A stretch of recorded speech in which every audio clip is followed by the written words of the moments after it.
Breaking news, Ryan Garcia has officially fired his trainer, Joe Goossen, after the Gervonta knockout loss. Ryan and Joe Goossen had a 3-fight run together before they parted ways.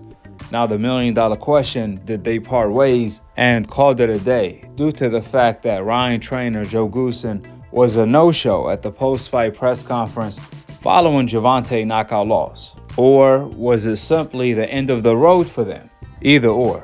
One thing for sure, Ryan needs a trainer that he respects. A trainer that's not a yes man.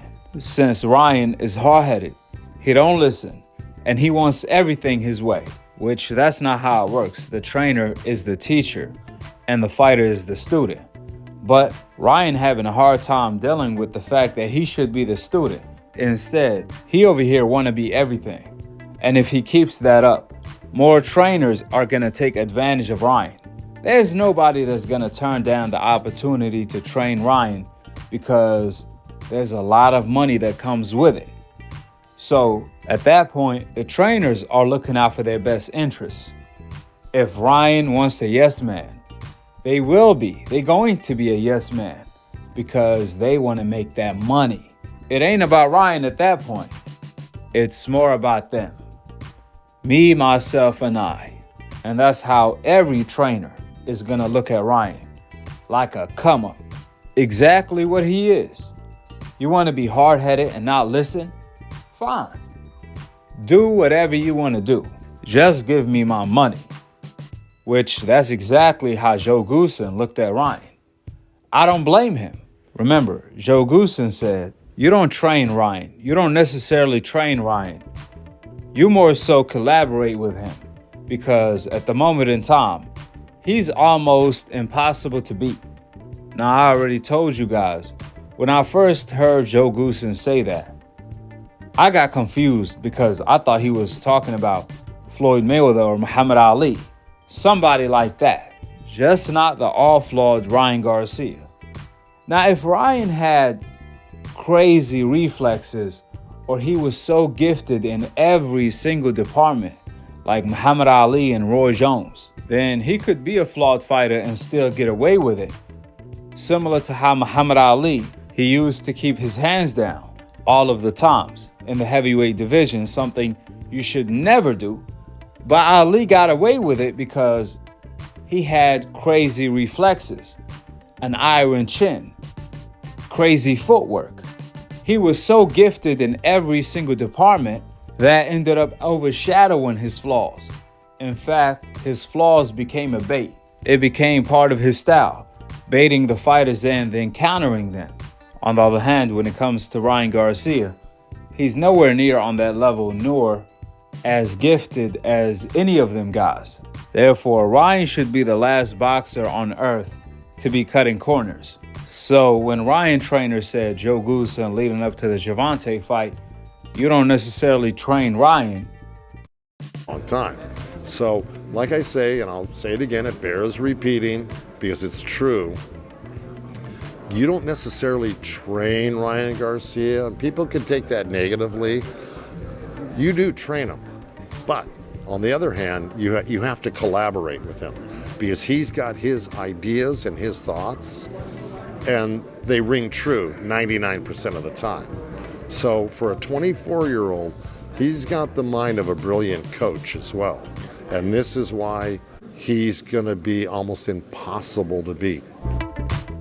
That was a nice way to say Ryan doesn't listen. Due to that, you have to collaborate with him, hear him out, figure out what the heck is he talking about, justify the mistakes he's making in order to keep your job so you could get paid. That's really what Joe Goossen was saying. Additionally, when Joe Goossen said Ryan is almost impossible to beat right now, he wrong for that one. I know he was trying to hype up the fight. I know he was trying to give Ryan confidence, but that's false confidence right there. Ryan has too many flaws for Joe Goossen to say anything like that. I know like any trainer, he's trying to keep his job and get paid. However, that's milking the cow right there. I would have told Ryan the truth. You keep making these mistakes, you're going to get knocked out within 2 rounds. which he almost did. Nevertheless, a good trainer for Ryan is Derrick James or somebody like that. With the facts being laid out, drop your thoughts in the comment section below and let us know what trainer is best suited for Ryan. With the facts being laid out, I'm going to leave you guys with this, and I'm out of here. Yeah, Ryan back here. Early on, right here. Early on, it looked like you were jabbing, work from the outside, and like you said, you were trying to push, maybe get aggressive on the inside. What was that like, knowing that it looked like Tank was trying to catch you with something, and why did you feel like necessary to take that risk in a fight of this magnitude? I just wanted to make this fight, a little bit more exciting. Again, that's my inexperience, I guess, at the biggest stage. I definitely messed up. I should have just made it boring, made a miss, and just kept on the outside. But at one point, I just decided to say, let's start throwing them, and obviously that didn't work in my favor. Final question for Ryan. Andre Johnson with Zinger News. Ryan, congratulations, because this was a big night for boxing. This was a tremendous promotion, and you had a lot to do with that. I thought early on in the fight, round one and into round two, you were very aggressive, and the crowd was reacting to it. But when you got caught with the counter and you got knocked down, things kind of changed. What happened? Talk to us about it, and tell me about Tank's power. What did you say about it? I just, it changed because I realized I was being stupid, I just started firing shots. I could have just kept playing the same game that I was playing. Jab, back up, wait for him to throw, back up. But I felt like I caught him with a hard shot when I pressed him with an overhand and hook, which I did hurt him. And then I just started pressing him.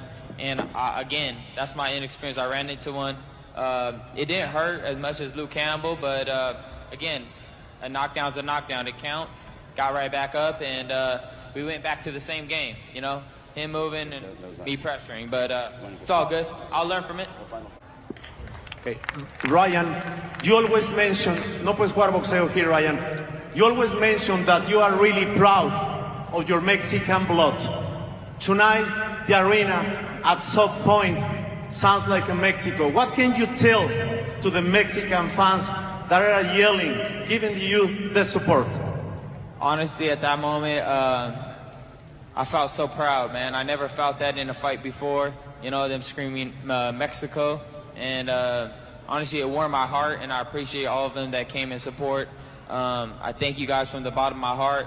I try my best as a Mexican warrior, and I try to make you guys proud, and I thank you guys for supporting me in the fight. I do. Appreciate you. Got two more questions.